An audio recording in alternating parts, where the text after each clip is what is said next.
Hello दोस्तों, कैसे हो सब। मैं हूं तुम्हारा बड़ा भाई नीट ऑडियो मेंटोर। पिछले वीडियो में हमने न्यूटन्स लॉज ऑफ मोशन के बेसिक कॉन्सेप्ट्स को समझा था। अब इस वीडियो में हम इस चैप्टर के सबसे इंपॉर्टेंट टॉपिक फ्रिक्शन को कंप्लीट करने जा रहे हैं। हम सारे कॉन्सेप्ट्स और फॉर्मूलाज को डिटेल में कवर करेंगे और कुछ जरूरी क्वेश्चंस भी सॉल्व करेंगे। इस लेक्चर के हैंडरिटन आईपैड नोट्स का लिंक डिस्क्रिप्शन में है और पूरी प्लेलिस्ट भी वहां मिल जाएगी। ओके, तो चलो सबसे पहले फ्रिक्शन के टाइप्स से स्टार्ट करते हैं। फ्रिक्शन तीन तरह का होता है: स्टैटिक फ्रिक्शन, लिमिटिंग फ्रिक्शन और kinetic friction. Static friction tab लगता है जब बॉडी रेस्ट पार होती है। ये सेल्फ एडजस्टिंग होता है, मतलब जितना फोर्स हम लगाते हैं ये उतना हाई फ्रिक्शन लगाता है। इसकी वैल्यू 0 से लेकर एक मैक्सिमम वैल्यू तक होती है। लिमिटिंग फ्रिक्शन स्टैटिक फ्रिक्शन की वो मैक्सिमम वैल्यू है जिसके बाद बॉडी चलना शुरू कर देती है। इसका formula F limiting equals μs times n होता है, जहां μs coefficient of static friction है और n नॉर्मल फोर्स है। किनेटिक फ्रिक्शन टैब लगता है जब बॉडी मोशन में होती है। इसका formula F kinetic equals μk times n होता है, जहां μk coefficient of kinetic friction है। फ्रिक्शन हमेशा रिलेटिव मोशन को अपोज करता है। ये बात इंसर्ट में भी दी है। ओके, एक बहुत जरूरी कॉन्सेप्ट समझो। जब हम किसी ऑब्जेक्ट पर फोर्स लगाते हैं तो उसको चलना शुरू करने के लिए ज्यादा फोर्स लगाना पड़ता है, लेकिन एक बार वो चलने लगे तो उसको चलते रहने के लिए उतना ज्यादा फोर्स नहीं लगाना पड़ता। इसका मतलब है कि किनेटिक फ्रिक्शन हमेशा लिमिटिंग फ्रिक्शन से छोटा होता है, यानी μk हमेशा μs से छोटा होता है। फ्रिक्शन के कुछ फायदे एडवांटेजेस है, जैसे इसके बिना हम चल नहीं सकते और गाड़ियां रुक नहीं सकती। इसके कुछ नुकसान डिसएडवांटेजेस भी है, जैसे इसे मशीन और गाड़ियों के टायर्स डैमेज हो जाते हैं और एक्स्ट्रा एनर्जी लगती है। ओके, अब कुछ क्वेश्चंस करते हैं। एक 10 किलोग्राम्स का ब्लॉक है जिसमें μs 0.8 और μk 0.5 है।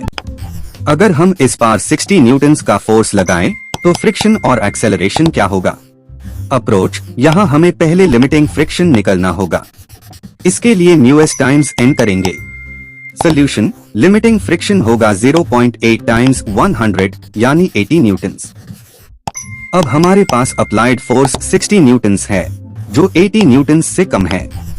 इसका मतलब ब्लॉक मूव नहीं करेगा, तो एक्सेलरेशन 0 होगा और फ्रिक्शन अप्लाइड फोर्स के बराबर यानी 60 न्यूटन्स होगा।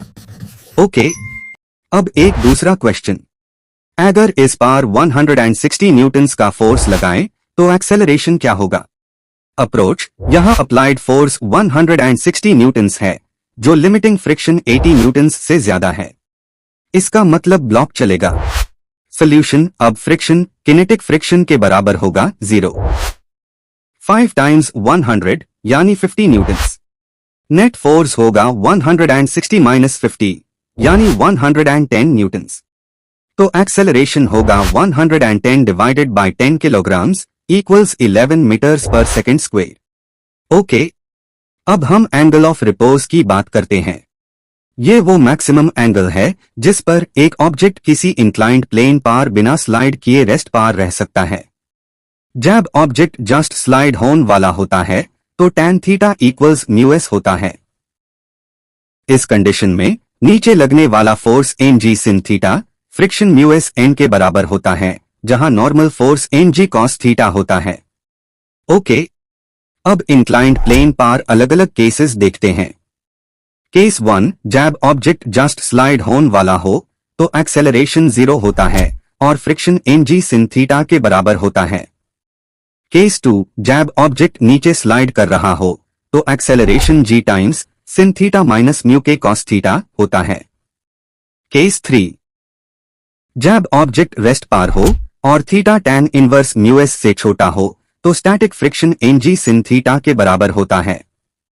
केस 4, जब ऑब्जेक्ट को ऊपर की तरफ धकेला जा रहा हो तो acceleration g times sin theta plus μk cos theta होता है, क्योंकि फ्रिक्शन भी मोशन के अपोजिट यानी नीचे की तरफ लग रहा होता है।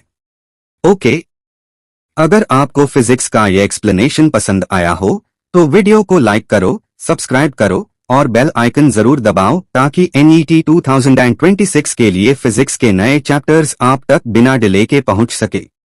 और हाँ, इस चैनल पर बायोलॉजी का कंप्लीट एनिमेटेड रिवीजन पहले से ही अवेलेबल है। अब फिजिक्स भी step by step mentor style में कवर हो रहा है। अगर आपको chapter wise handwritten iPad notes चाहिए तो डिस्क्रिप्शन में नंबर दिया गया है, वहां जाके कांटेक्ट करो। नोट्स पेड है, 95 रुपीज पर NET फोकस्ड, क्लीन और colourful, just what you need.